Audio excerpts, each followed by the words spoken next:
This problem is some great practice at quickly seeing what the effects are of the sign of the scaling factor and the phase shift for tangent and cotangent functions. It tells us to match all of these equations into these graphs up top. And what you can see, the very first thing, is that I have 10 equations and they're going to match to one of 4 graphs. So that should tell you that there's more than one way to describe a graph with equations, right? Multiple equations would work.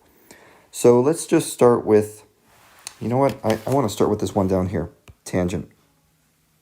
Okay, it's just a nice, simple parent function. Nothing has changed. This should be a quick one. You can see that the tangent function is right here. If you recognize the shape of the tangent function and the fact that its phase shift is describing the center point. If there is no phase shift, then the center point is at 0. So that one would be D. And let's move to another one. Likewise, you could do that with cotangent, but let's talk about negative tangent. Okay, where's this guy?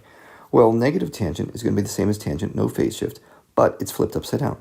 So you can see that right here in this picture. So that one would be B.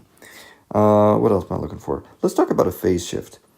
And what should I? I'll use purple for this graph right here. This looks like a fun one. Negative tangent with the phase shift at pi over 2. Remember what phase shift is. That's x minus h. So if it's x minus pi over 2, that means phase shift is pi over 2. That's going to be the center point of this tangent function. So we need some graphs where the tangent function starts at pi over 2. And here we go.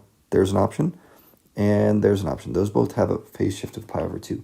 But one of them is negative, one of them is positive. I want the negative tangent function, so I want this one right here. Okay, so that would be a good example of picture A. And let's see, can I find a graph that looks more like this one over here? Which one of these functions matches that graph? Let's see if we can try to figure that out. So either this is a cotangent function with a phase shift of 0. Okay, let's actually use that. A cotangent function with a phase shift of 0. But if you notice, it's not going downward in slope like a normal cotangent function. This one has been flipped upside down. So I'm looking for a negative cotangent function with no phase shift. And there we are right there. Okay, so that one would be choice C. But there's another way to describe this equation too, which is probably, I don't know, negative cotangents. I see a good one right here. This is a good example. What does it mean when your phase shift is pi? Well, if you remember, that's going to point us to a starting point right here. But that's exactly the same graph. When your phase shift is equal to your period, that means you can basically ignore it. Okay? Or if you don't want to think about it that way, just think of it as this function right here. Okay? Which is on the same graph.